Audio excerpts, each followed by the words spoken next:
రాష్ట్ర ప్రజలు ఎన్ని బాధలు అనుభవించారో, ఎంత నరకం అనుభవించాలో తెలుసు. 60 సంవత్సరాల ఆకాంక్ష నెరవేర్చడం కోసము ఆ రోజు కేసీఆర్ గారు తెలంగాణ రాష్ట్ర ఉద్యమాన్ని ప్రారంభించారు.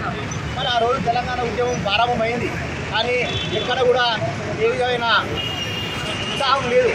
మరి శ్రీకాంతాచారికి ఏమనిపించిందో, ఈ తెలంగాణ ఉద్యమం ఊవెత్తిన లేవాలంటే ప్రాణత్యాగం చేయాలనుకుని ఉజ్వల భవిష్యత్తు గల చిన్న పిల్లవాడు, చాలా ఉజ్వల భవిష్యత్తు ఉన్న వ్యక్తి కేవలం తెలంగాణ కోసమే ఒంటిపై పెట్రోల్ పోసుకొని ఆ రోజు ప్రాణత్యాగం మొదలుపెట్టారు.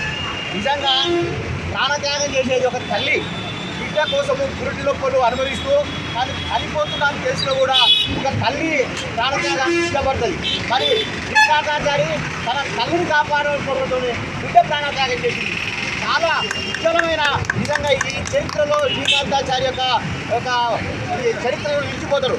నిజంగా చెప్పాలంటే శ్రీకాంతాచారి చేసింది ఈ తెలంగాణ రాష్ట్రము సూర్యచంద్రులంత వరకు నిశ్చితంగా నిలిచిపోతుంది.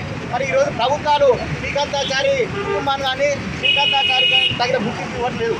నేను డిమాండ్ చేస్తుంది అడ్వకేట్ అసోసియేషన్ తరఫున శ్రీకాంతాచారికి నల్గొండ జిల్లా పేరు శ్రీకాంతాచారి పెట్టాలి. అదేవిధంగా శ్రీకాంతాచారి యొక్క పేరు చౌరస్తా పెట్టాలి. శ్రీకాంతాచారి తల్లిదండ్రులు కూడా సముచిత గౌరవం ఇవ్వాలని చెప్పి మేము ప్రభుత్వాన్ని డిమాండ్ చేస్తున్నాము. అంతేకాకుండా ఈరోజు ఏ విధంగా అయితే పోలీసులు అమరుల కోసం ఒక దినం పాటిస్తుందో, తెలంగాణ రాష్ట్ర సాధన కోసము అమరులైన రోజును ఈరోజు డిసెంబర్ 3న ప్రభుత్వం ప్రకటించి దీన్ని ఒక దినంగా ప్రకటించి ప్రభుత్వం ఈరోజు ఒక గొప్ప దినంగా మనం పరిగణించాలని చెప్పి ప్రభుత్వాన్ని డిమాండ్ చేస్తున్నాం.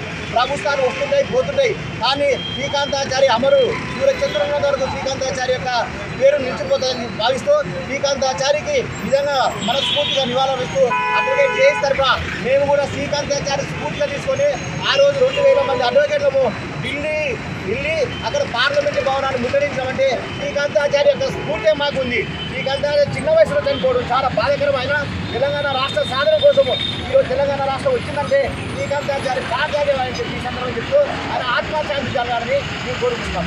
జై తెలంగాణ. మన దీక్ష దివస్ స్టార్ట్ చేసిన తర్వాత 5 రోజులకే శ్రీకాంతాచారి మన ఎల్బీనగర్లో మేము ఎల్బీనగర్ వాసులమే మా కళ్ళ ముందు శ్రీకాంత్ అన్న 2 ప్రాణాలు విడుతూ కూడా చేతి తెలంగాణ నివాదం తీసుకున్నాం. మేము అందరం అప్పుడు మేము ఇంటర్మీడియట్ అవుతున్నాము. అప్పుడు మా స్ఫూర్తితో మేము అప్పటి నుంచి మేము తెలంగాణ ఇవ్వాలని కొట్లాడుతున్నాము.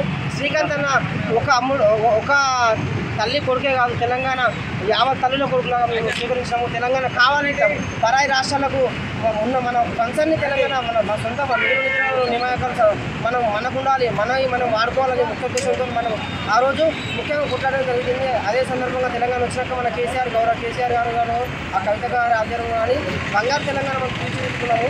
ఇప్పుడు మనం చూస్తున్నాము ఆయన కాంగ్రెస్ సర్కార్ వచ్చాక మన ఉద్యమకారులకు 250 గదాలు ఇస్తున్నారు, ఉద్యమకారులకు న్యాయం చేస్తున్నారు. కానీ మేము ముఖ్యంగా మా జాగృతి పక్షాన శంకరమ్మ గారికి కానీ మా ఉద్యమకారులందరూ కానీ న్యాయం చేయాలని చెప్పి కోరుతున్నాం. గత ప్రభుత్వం ఈ బ్రిడ్జికి కూడా శ్రీకాంతాచారి చౌరస్తాకి శ్రీకాంతాచారి చౌరస్తా అని చెప్పి పేరు పెట్టారు.